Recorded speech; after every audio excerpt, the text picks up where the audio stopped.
قربانی! آریہ کا دل دھڑکنے لگا۔ اس نے ٹارزن کی کلائی پکڑ لی، مگر ٹارزن خاموش کھڑا رہا۔ اس کے چہرے پر وہی وحشی سکون تھا جو کسی بھی شیر کی آنکھوں میں شکار سے پہلے دکھائی دیتا ہے۔ اس نے قبیلے کے سردار کی طرف اشارہ کیا اور کہا، اگر میں نے تمہارے دشمنوں کو شکست دی تو تم مجھے آزاد کر دو گے؟ سردار کی آنکھوں میں شعلے جل اٹھے۔ ہمارے دشمن عام انسان نہیں ہیں، وقت کے محافظ ہیں۔ اگر تم واقعی آسمان کے اجنبی ہو تو شاید یہ کام کر سکو۔ ٹارزن نے آریہ کی طرف دیکھا اور دھیرے سے کہا، یہی ہمارا راستہ ہے۔ اگر ہم نے ان کا اعتماد نہ جیتا تو ہم زندہ نہیں بچیں گے۔ قبیلے نے ڈھول کی آوازیں اور بلند کر دے۔ اب جنگل ایک بار پھر لرز رہا تھا، لیکن اس بار دھڑکنوں کے ساتھ۔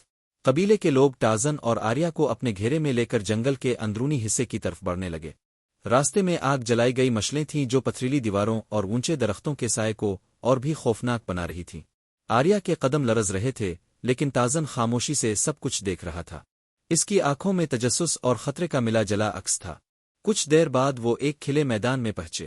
درمیان میں ایک بڑا پتھریلا ستون ایستادہ تھا جس پر عجیب نشانات کندہ تھے، جیسے کسی نے وقت اور آسمان کی کہانی لکھی ہو۔ اس ستون کے ارد گرد ڈھول بجانے والے کھڑے تھے اور قبیلے کی عورتیں مخصوص رقص کر رہی تھیں۔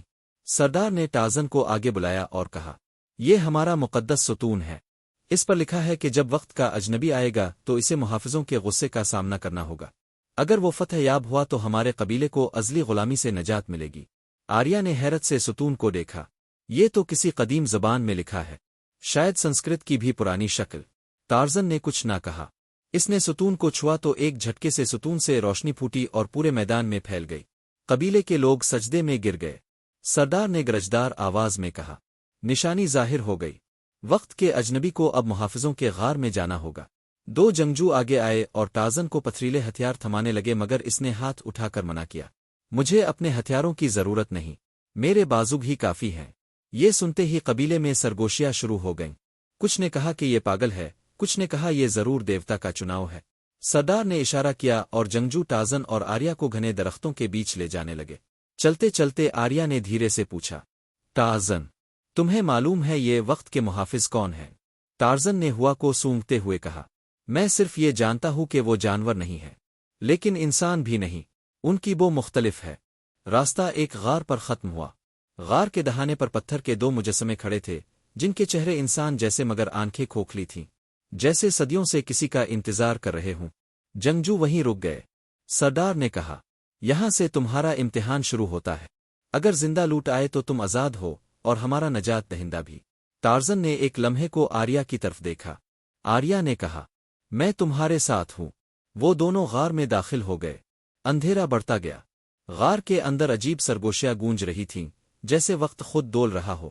اچانک ایک دھماکہ ہوا اور زمین ہل گئی۔ اندھیرے میں سرخ آنکھیں جلنے لگے۔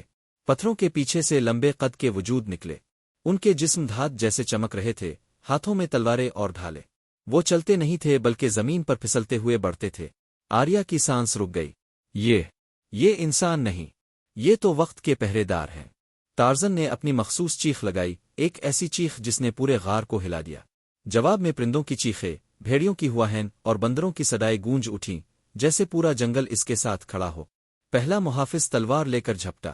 ٹارزن نے بجلی کی سی تیزی سے چھلانگ لگائی، اس کی گردن کے پیچھے جا کر ایک گیونسا مارا۔ دھات کے ٹوٹنے کی آواز آئی مگر محافظ گرنے کے بجائے مزید وحشی ہو گیا۔ دوسرا محافظ آریہ کی طرف با۔ ٹارزن نے جھٹکے سے اسے دھکا دیا اور آریہ کو دیوار کی اوٹ میں کر دیا۔ اب لڑائی شروع ہو چکی تھی۔ وقت کے محافظ تلواریں لہراتے اور ٹارزن اپنی وحشی طاقت سے ان کا سامنا کرتا۔ ہر وار چنگاریاں اڑاتا۔ غار کے ستون لرزنے لگے اور ہوا میں ایک پراسرار طاقت کی بو پھیل گئی۔ غار میں گونجتی تلواروں کی ٹکر اور ٹارزن کی جنگی للکار نے ماحول کو ہلا کر رکھ دیا تھا۔ اتھریلے ستونوں سے بار بار چنگاریاں چھٹک رہی تھیں۔ وقت کے محافظ ایک ایک کر کے آگے بڑھتے، ان کے وجود سے دھات کی جھنکار نکلتی، جیسے صدیوں سے زنگ آلود ہتھیاروں کی گونج زندہ ہو گئی ہو۔ ٹارزن نے ایک محافظ کو بازو سے پکڑ کر دیوار سے دے مارا۔ دھڑام کی آواز کے ساتھ پتھریلی دیوار میں درار پڑ گئی مگر محافظ پھر بھی کھڑا رہا۔ اس کے سرخ انگاروں جیسے آنکھوں سے دھواں نکلنے لگا اور اس کے ہونٹوں سے ایک ایسی آواز نکلی جو انسانی نہیں لگتی تھی۔ آریہ نے لرزتی آواز میں کہا، یہ مر نہیں سکتے، یہ تو جیسے وقت کے خودکار سپاہی ہیں۔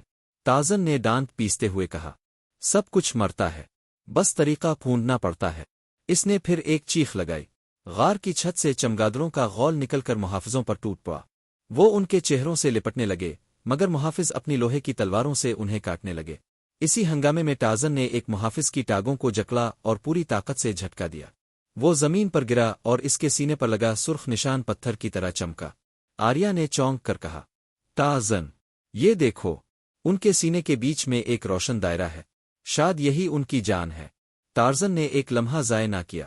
وہ دوسرے محافظ پر جھپتا، اپنی مٹھی کو پتھر کے ہتھوڑے کی طرح اس کے سینے پر دے مارا۔ دھماکے کی آواز آئی، روشنی بجھ گئی اور وہ محافظ زمین پر بوجھ کی طرح گر گیا، اس کا جسم ٹوٹ کر پتھروں میں بدل گیا۔